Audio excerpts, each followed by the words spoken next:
Welcome to the Books and Travel Podcast. I'm Jo Frances Penn, thriller and dark fantasy author, bringing you escape and inspiration about unusual and fascinating places, as well as the deeper side of books and travel. You can find the episode show notes, your free monthly reading list, and lots more at booksandtravel.page. Hello travellers, I'm Jo Frances Penn and this is episode number 6 of the Books and Travel Podcast. Today I'm talking about Macabre Montreal with Mark Lefebvre, who writes horror novels but also non-fiction books about the darker side of Canadian cities. Now, Mark and I have been friends for years now, and we are both happy, smiley, positive people. But we also share a love of the gothic and the supernatural. And yes, you can be both, as you will find out on this show as I continue doing interviews and my own talks. Now, we talk about some of the interesting things about Montreal, the city, and also why walking is a good way to look around. Now, I have been to Montreal. I visited in 2011. In the final months of my old day job before I left to become a full-time writer. Now, I was over there implementing financial systems into a company office. I was trapped in cubicle hell and my visit to the city was really overshadowed by the fact I was not enjoying my work and desperately wanted to leave. So I wasn't there for very long and I did manage a quick sort of day out, and as is my habit, I went straight to the cathedral. I love cathedrals and I love architecture. It's a real thing for me. I enjoy architecture. And so I visited the Cathedral of Notre Dame and then also wandered around the old city. And I think that the European past and the French language that is in Montreal just kind of made me feel at home. But Montreal is so much more than that. And I barely scratched the surface with a quick trip. And although I've also been to Toronto in Canada, I don't know Canada at all. It's definitely on my list to go back. It's such a big country. I think that's why I haven't spent more time in Canada, but definitely on my list. So I hope you enjoy the interview with Mark today. Mark Leslie is a Canadian horror writer with a passion for haunted places. And today we're talking about his book, Macabre Montreal. Hi, Mark. Hey, Jo. How you doing today? I'm good. Thanks for coming on. So just tell us, for starters, where are you in the world right now? Right now, I'm in Waterloo, Ontario, and that's in Canada. And for those people who aren't familiar with where Waterloo, Ontario is, it's about an hour and a half drive northwest of Toronto. Wow. So, and just to give us a taste of where that is, like, is it near lake or mountains or what is it like there? Yeah, we are near the Great Lakes of North America, just north of Lake Ontario. And so Waterloo is relatively flat. I mean, there's a local ski hill, but it's not very big. You have to drive a couple hours to get to a really, really nice big ski hill, Blue Mountain, or even many more hours. One of the best skiing in this part of Canada is near Montreal. And so, it's just lots of greenery. We're near the Niagara Escarpment. So Niagara Falls is about a 2-hour drive away from here. And the Niagara Escarpment is beautiful. So the hiking here is impeccable. Great trails for running and, taking the dogs for a walk, etc. Yeah, wow, which is amazing. But today we're talking about Montreal. So why are you writing about Montreal? You're not living there. What fascinates you about the city? And what is different? Because I think people might not know about Quebec or, tell us about that. Yeah, sure. So, I mean, initially, my co-author for the book is Shana Krishnasamy, and we used to work together. And Shana knew that I had written ghost story books. This would be the 6th one I have either written or co-written. And she lives in Montreal. And she said, "Hey, would you ever want to co-author a book together?" And that's how some of the projects come about. She says, "Well, I live in Montreal, so she could go on the ghost walks and take pictures, and then myself, I could do a lot of the research through reading and books and stuff like that." Now, one of the beautiful things about Montreal is probably Quebec City is probably the only city in Canada that has more of a European feel. than Montreal. Like some of the old Montreal downtown has a very, when you're in Paris or you're in Lille in France, you get that sense, this just beautiful old architecture and the cobblestone streets and all of this beautiful history. And Montreal does have a beautiful sense of that history. So it has Quebec in Canada has a very, very strong French culture. It's probably more primarily French than any other place in Canada. My actual last name is Lefebvre, or Lefebvre, if you want to try and give a bit of a French tang to it. And so, I don't speak French very, very well, and most people can never spell or pronounce Lefebvre. However, if you go to Montreal and you look at the phone book, whereas the phone book in Toronto might have 10 or 20 Lefebvres in it, and if you go to the Montreal phone book, there'll be 20 or 30 pages of Lefebvres, because it is a common name, not as common as Smith, but it's like a French version of Smith.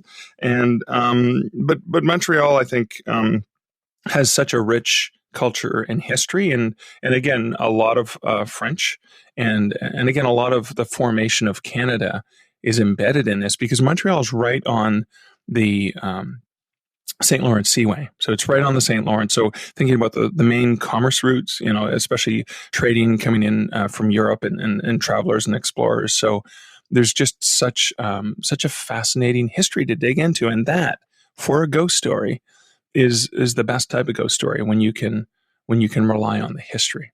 Just on the language thing. So do people in Quebec primarily speak French? So like if you go to Montreal, would you expect the signs to be in French? And, what is the dominance of French language in Quebec? Yeah, I think in Quebec City, there's probably a lot more dominant, because there are millions of people probably in Montreal that don't speak French. They only speak English.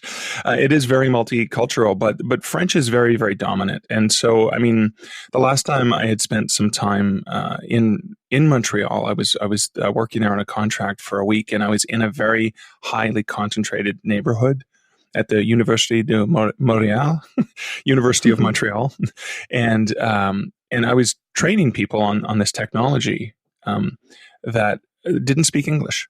So I was using Google Translate to type in what I wanted to say in English, reading it, and then trying to say it in French. And they were very forgiving and very generous to me. And I didn't have any English-speaking companions. So even when I went out for breakfast or dinner, or went out after work, I tried very, very hard to speak French, because I wanted to speak it. And it was really great, because I would speak French to the waiter, and then the waiter would respond in English. It's like, it's obvious you don't do this very well. So. Which is what's so interesting, I think, because many people don't even, I think, understand that Canada has this kind of French side to it. So the other thing you mentioned there was the St. Lawrence River. And I mean, I have been to Montreal. I also worked there, not for very long, like a couple of weeks. So I've walked around it. But the St. Lawrence River makes it a river city, doesn't it? So what influence does the river have, do you think, on the way the city is? Well, I mean, the river splits the city too, right? So you have the north and the south part of the city. I remember one of the earliest stories I heard was a vice principal from my high school growing up. And I remember interviewing him when he was retiring. And it was fascinating, because I'd never been to Montreal, but he shared stories of growing up in Montreal and seeing war-related activities on the Seaway, where there was a sub with prisoners who were right there, and they could actually. So when you have access to a port city, when you have access to that sort of visual, like whether Halifax in Canada, which is on the East Coast, would have a very similar feel, where you see the ships coming in and out. So you're seeing lots of people coming, maybe for the first time, to Canada, or you're seeing activity, you're seeing commerce, you're seeing war-related activities, right? Because whenever you're close to the edge, even though Montreal's almost in the middle of Canada, on the eastern Canada, that leads to an export from the country, or an import into the country, very interestingly. So the dynamic of a river can take that edge, where Halifax is on the edge of Canada and on the edge of the ocean, and it brings it inland. So it's both an inland community and a sea community, with sort of saltwaterish.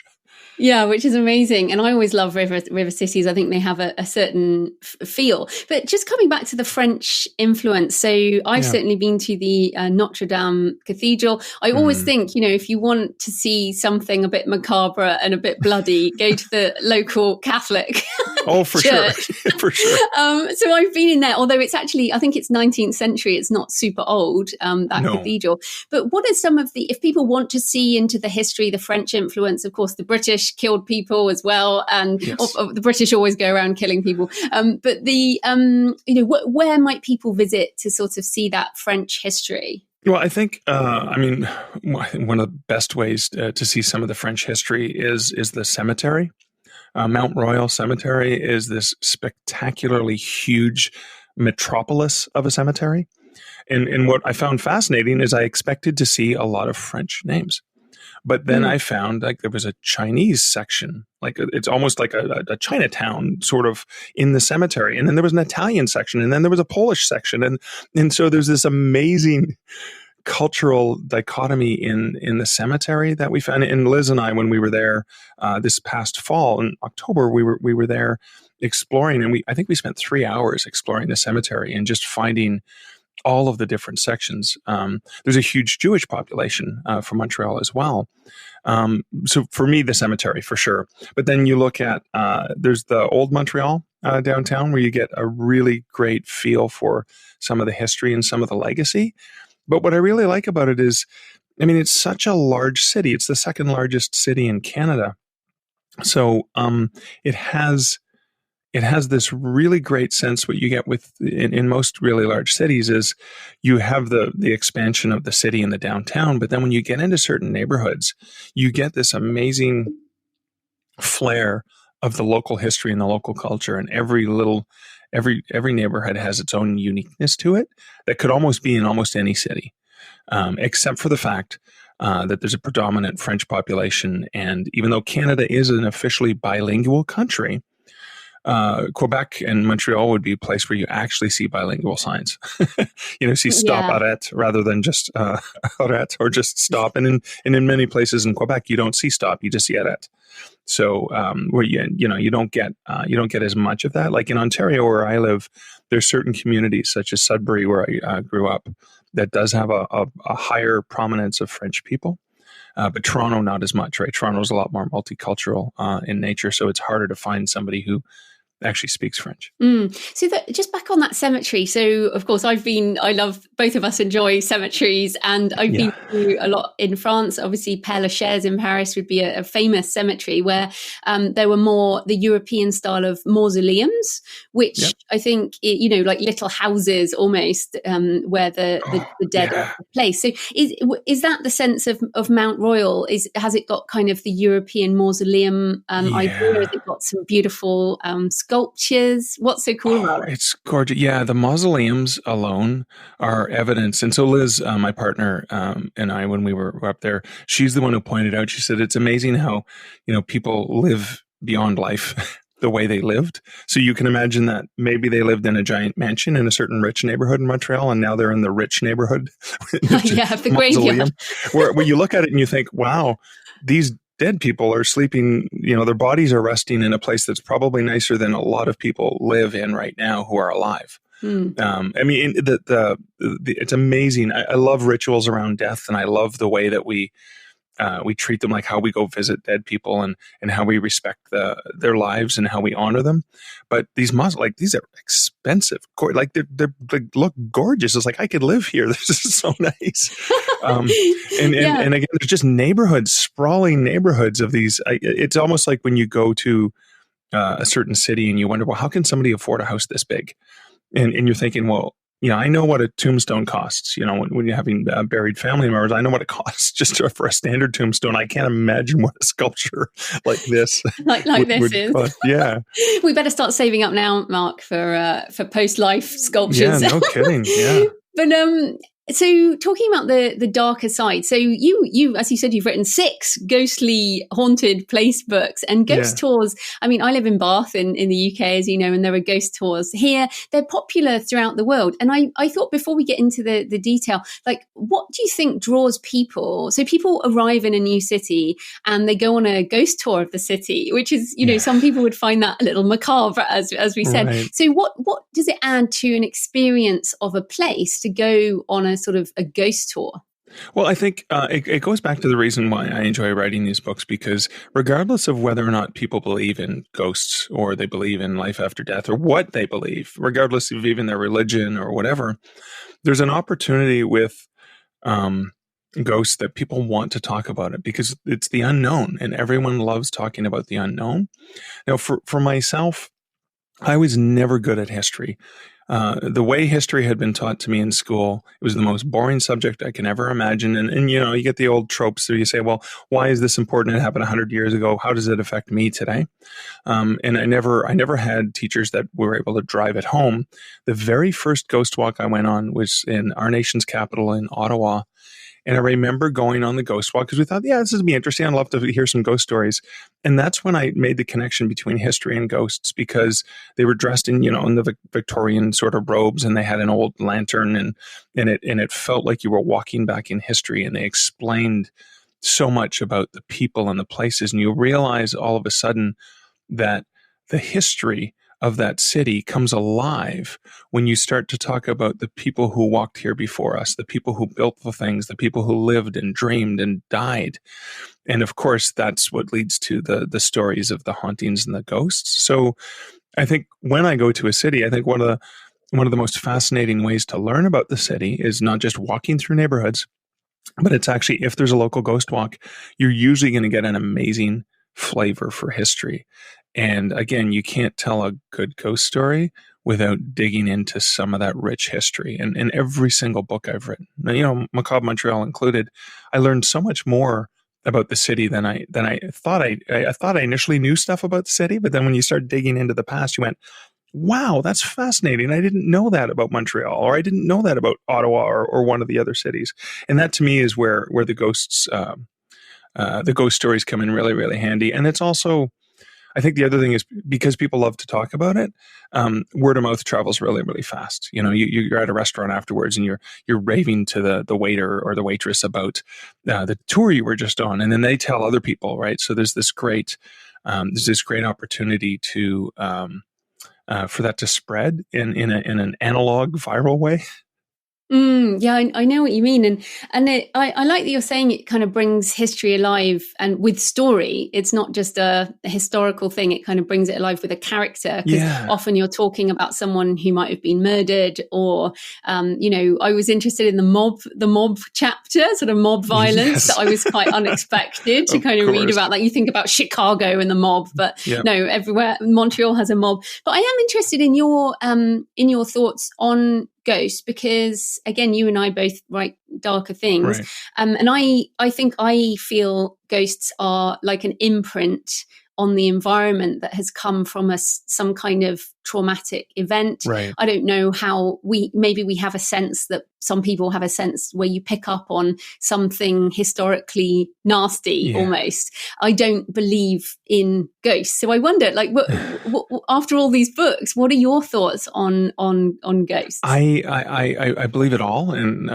none of it at the same time. So, I mean, I'm an optimistic skeptic or an open-minded skeptic. So, I mean, one of the theories, and I bounce around, that is one of my theories, that a traumatic event or an important event left an impression on the time-space continuum, and what we're seeing is like a history reel, because it was such a strong impression, like an echo or a ripple on, you know, in water, that what we're seeing is the effect of that long ago.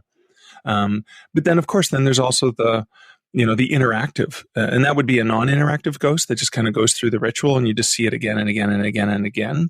But then there are stories where the ghost is interactive, or people talk about, one of the stories I remember relaying, and some of them are so touching and beautiful, is like a grandchild was singing a song while their mother was there, and walked into the room, heard them singing this song, and he said, "Well, what song are you singing?" And she said, "Oh, the nice man sings it to me every night to go to sleep." And the nice man, and she found a picture of the nice man a few days later, and that was the woman's father who had died before the baby was born. And that was the song that her father used to sing to her when she was asleep. And she had never sang the song to her child. And suddenly her child knew the song because the nice man would sing it to her. So that's, an interactive ghost where, is that the spirit of the deceased, or is there some other presence that's bringing that love into the child's life? And so that's where I keep changing my perspective on what a ghost is, depending on the stories I hear and the details that surround it. But again, that's the fascinating thing about it, is because you and I can both believe in the paranormal, and the source isn't as important as the effect that the story has on us. It gives us a chill. It makes us feel warm. It makes us feel cold. It makes us feel, maybe a lovely tear to think about how touching it is that you can be connected. And I think it also relates to the way that humanity itself is connected in many, many ways, where we have more, even though our world is very divisive right now, especially, we have more in common with one another than we ever let on. And we have more in common with those people who lived here in Canada hundreds of years ago or thousands of years ago, where you are, right? Where there was a richer history. We have more in common with those people than we believe. And I think ghosts help us see that. Yeah, I totally get that. I mean, at the end of the day, it's all about emotion, isn't it? And with our fiction, and also with things like these ghost tours, the thrill, the horror. Like you write horror as your fiction, but these books are a kind of the other side of horror, almost true horror, true crime. But in saying that, what are some of the places? So if people go to Montreal and they get on one of those open top buses and it's going to take them around the sites, the main things, that's kind of obvious. But obviously we've mentioned Mount Royal Cemetery. Are there other places that you would recommend visiting, either darker places or unusual places, less well known, that people might be interested in visiting when they're in Montreal? Yeah, I think Griffintown is a great neighborhood to visit, only because probably one of the most popular common ghosts is the ghost of Mary Gallagher, who was a lady of the evening in June 24th, 1879. And she was murdered and beheaded. And there's some intriguing story about whether it was a friend of hers or a John or whatever. But what is fascinating is every 7 years she allegedly comes back looking for her head. But Griffintown, cool. Yeah, I mean it's kind of a and again, because it has a more, I think, because in Canada we have such a young history with that but the fact that it was 1879 gives it a flavor that's more Victorian, and it makes it feel more European and more exciting for us, right, than recent history. And that's kind of a fascinating one. But Griffintown itself was great because when you look at an older neighborhood like that, which is closer to the water, you have a sense of history because the neighborhood itself has changed multiple times. Like, every few decades it goes through a revolution. Like right now, Griffintown, when Liz and I were there, we went to visit a whole bunch of great breweries, and some of the breweries are based on historical locations and buildings and stuff like that. And even, there was a brewery that's still the buildings there, but it was in competition with Molson and Labatt, which are two major Canadian breweries, which are no longer Canadian because now they're owned by Adolf Coors and the Budweiser, the non-Canadian entities. But there was an amazing brewer. I mean, one of my most fascinating stories was this brewery was actually, number one in Quebec and was a major brewery. And they did one little thing, and there were some deaths involved, and they suddenly disappeared overnight. And that building's still there, and it's a reminder of how culture and commerce can change. And then think about the people who were employed by this massive brewery. And so the building still stands there as a ghostly reminder of what was there. Of course, there's ghost stories about the building because it's abandoned. But again, when you go through a neighborhood like that in Griffintown, there's all these reminders of what's there now and what used to be there. Oh, that's interesting. And I like that. Yeah. In here in Bath, we have a lot of ghost signs. So, signs that might have been on a wall for 200 years, but now it's a house or something. It's just the side of a house that had a sign on, and they're all protected. So it's quite interesting. That's amazing. to see, like a glimpse into a past. The other thing, I love walking around cities, and I love street art. Some people think there's a fine line between graffiti and street art, but it looks like Montreal is pretty up there with street art and murals. So is that something that you like, or have you seen any particularly cool ones there?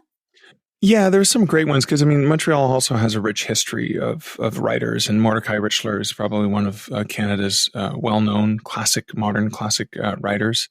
And there's great. I remember there's a great mural right outside one of the breweries we were at, and there was a picture of him and some other legacy stuff from the city. I found, and again, you don't discover these on the main streets. It's when you go slightly off the beaten path that you find these fascinating things, these fascinating street art and murals. But again, you get that in any city, right? So long as you're open to exploring.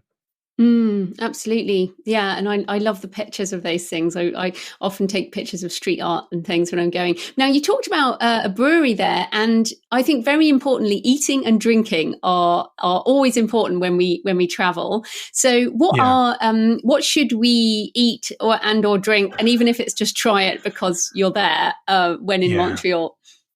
Well, very Canadian and, very Montrealish. If you're in Canada or Montreal, you have to have the poutine.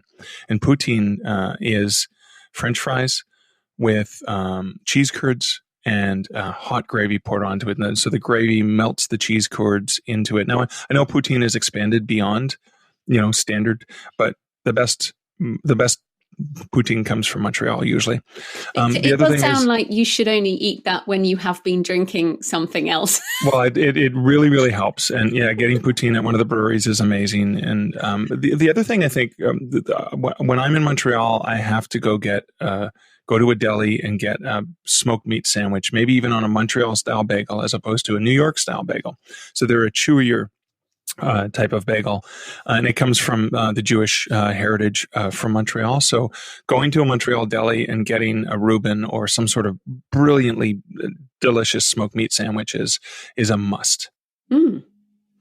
And what about drinking? Is there any particular beer you would recommend, or any Montreal special drink we should know about? So a lot of there's some amazing breweries in Montreal, including one Unibroue, which is just south of Montreal. But they're probably one of the ones that it doesn't matter where I go in the States, if they have a Canadian beer, it's usually from them. And their beers are very highly potent. So it's usually anywhere between 8 to 14%. Whoa, that's like wine. Like maudite, which is a French swear word, is the name of one of them, and I think it's a 12 or 14% beer. But I think the style of beer that comes out of Montreal is very, very heavily influenced by Belgian and French beer, very similar to the beers that I would have when I was in France and in that area of Europe. So it's a lot of them are the wheat-based beers. They do some excellent porters and stouts as well. But unlike other places in North America where IPAs have been all the rage, where an IPA is like one of the most common beers, and then they have maybe one or two Belgian style. I think in Montreal, when Liz and I were there in the fall of 2018, we spent 3 days, and I think we visited 9 different breweries, if not 10, and they all had an absolutely amazing selection of different beers. A lot of them were very, very much based on the wheat-based beers, but I love those. So I like all beers. What am I saying? And what about with the French influence? Is there a lot of Canadian wine it's not as well known. Because unlike the wine regions of France, in Canada, a lot of the wine comes from the Niagara region because the climate, the climate and the weather in the Niagara Escarpment helps protect some of the wine. So there are wineries in Quebec. They're not as probably well known, but you can get some really, really good wines in Quebec as well. And of course, because it's a major city, the nightclub and the nightlife and the drinks flow freely. and And it's quite famous for music and music oh festivals, my and I guess goodness, yeah. a bit like New Orleans with the kind of jazz Oh style. yeah. Oh, the I live think music. it's Yeah, 100%. And so many great musicians have come out of Montreal. Of course, I'm going to draw a blank, but I mean, one of my favorite musicians, Canada's Queen of Rock, Sass Jordan. That was her home. That's where she came from, Montreal. And so many other great bands have come from there. But yeah, even Austin has a great music scene in Texas. New Orleans has a great music scene. Montreal, definitely great scene.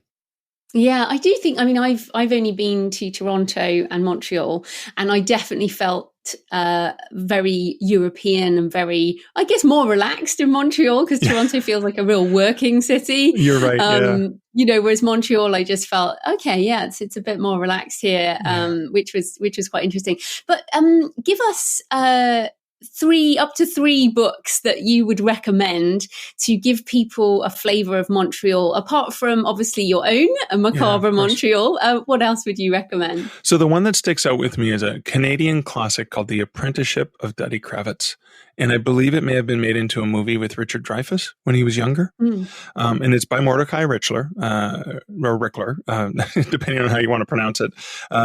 He's like Margaret Atwood. He's one of those legacy Canadian icons.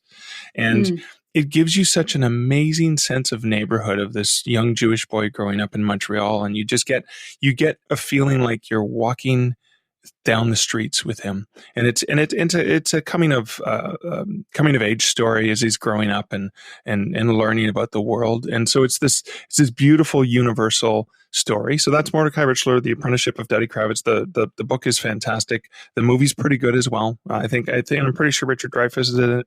And then of course one that may be more well known outside of Canada. So Kathy Reichs, who is a part-time Canadian author who part-time lives in Montreal, her book, the first book in the series, Deja Dead. And now this is the novels in the Deja, in the Deja Dead, the series that follows her, a forensic investigator, was made into the television series Bones. So people, you don't get a huge sense of the neighborhoods of Montreal from the TV show, but from the books, you get a really great sense. And again, if you're like me and like you, and you like the thrillers and you like the tension and you like the murder and all of the intrigue and the mystery.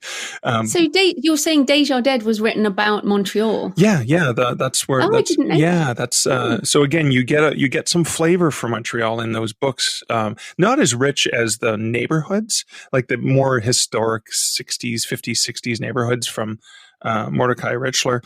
And then another one which is interesting, and so the book translates into English. It's by Danny Lafreniere, and it's 1970, and it's called How to Make Love to a Negro. And it was translated from French into English. It was also made into a movie. And what I loved about that is it really explores the multicultural elements of Montreal from a black man's perspective. And this is a comedy. This is a comedy that he wrote about being a black man in Montreal. And as you can tell, it's dark humor, but, and obviously, and it's using a word that's probably not accepted in modern English, but that is the title that he gave. And he's been compared to Charles Bukowski, Henry Miller, or it even has like a Jack Kerouac flavor to it. But again, I remember studying that in university and really, always thinking of Montreal as just a French city, but now I was seeing it as a French black man.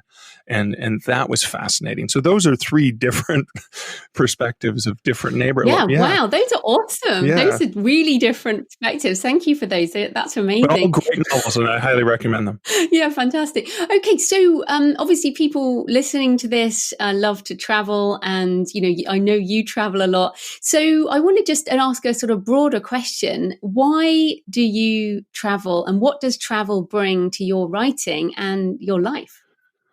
Oh, that's a great question. Thank you. I travel a lot, usually because I have to go somewhere for a conference. But when it's my choice, I like to pick a place where I can explore on foot.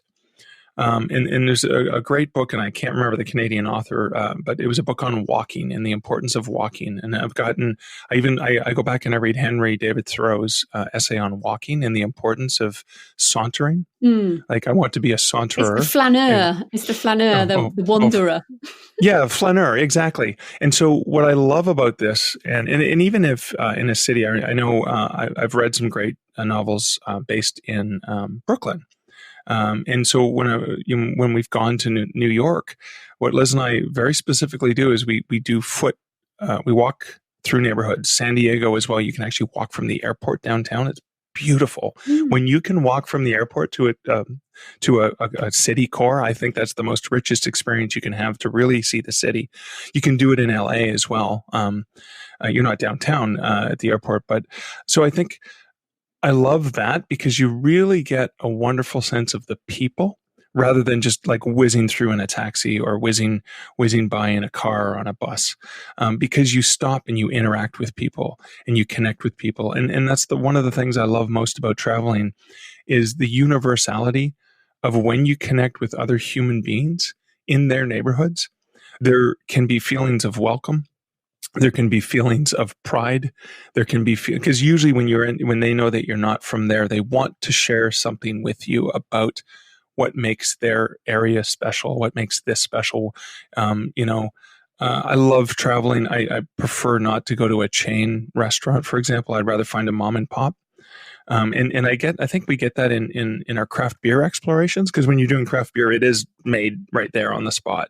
And so that to me is one of the richest experiences with traveling. It gets us in trouble sometimes because sometimes we go off the beaten path into neighborhoods we shouldn't go into.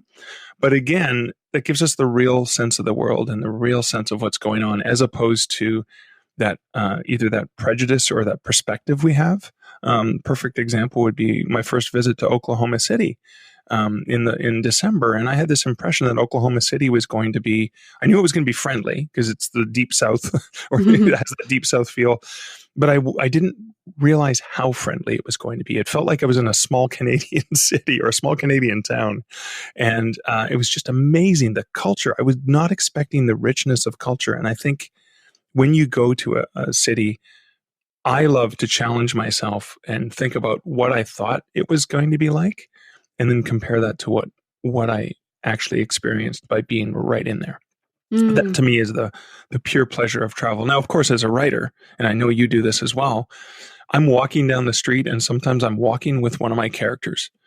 And I'll use, A Canadian Werewolf in New York was one of my fiction novels, and it was inspired by walking through Midtown, New York, and imagining my character, Michael Andrews, talking to me. And I was seeing what he was seeing. I wasn't seeing it from my perspective, but I was able to see what he saw, smell what he smelled, heard what he heard. And I do that sometimes, and sometimes I'm in a place and suddenly the character jumps out and says, "I'd like to be here." You're here. Can I be here too? And then I go, "Really? Well, what would it be like for you?" And I have this conversation. People look at me strange. No, I usually do it in my head, but I find that a really fascinating way. So not only do I get to experience the city, but I get to experience the city from the perspective of my character, who maybe he lives in that neighborhood, or maybe he's seen it for the first time. And that is gold for a writer. Yeah, that's brilliant. And I mean, I certainly do the same thing, and travel is definitely ends up in all my books. So just you mentioned one of your books there, but tell people a bit more about your other books that you have, and also where to find you online. Oh, thank you. Well, you can find me online at markleslie.ca, and there's links to all my books. And I think, so I mentioned A Canadian Werewolf in New York. So again, it's a fish out of water story of a small town country bumpkin living in, one of the world's largest cities, and he happens to have lycanthropy, so he has to deal with that. Some of my other stuff is I, Death, which is really macabre, really horror. It gives you a real interesting sense of Sudbury, Ontario, which is where I grew up, small town or small city, as well as I'm drawing a blank, of course, on them because there's so many of these books. So I have Michael from my Canadian Werewolf series. He has to go visit LA. And that one's going to be called Fear and Longing in Los Angeles. Again, Cool. 2 riffs on 2 different popular books / movies. But again, a lot of that is fun. And I am going to be writing for an amazing monsters anthology. It's called Monster Road Trip, and that's the theme. And it's like, oh, I'm going to have Michael go on a road trip now. I don't know where he's going yet, but probably in the next month or 2, when I'm in the car driving somewhere, I'm going to go, this is where Michael's going. Cool. And I'm sure that's how you get inspired for stories too. Oh, yeah, definitely. Well, thanks so much, Mark. That was great. Thank you, Jo. Thanks for joining me today on the Books and Travel podcast. I hope you found a moment of escape. You can find the episode show notes, your free monthly reading list, and lots more at booksandtravel.page. Happy travels until next time.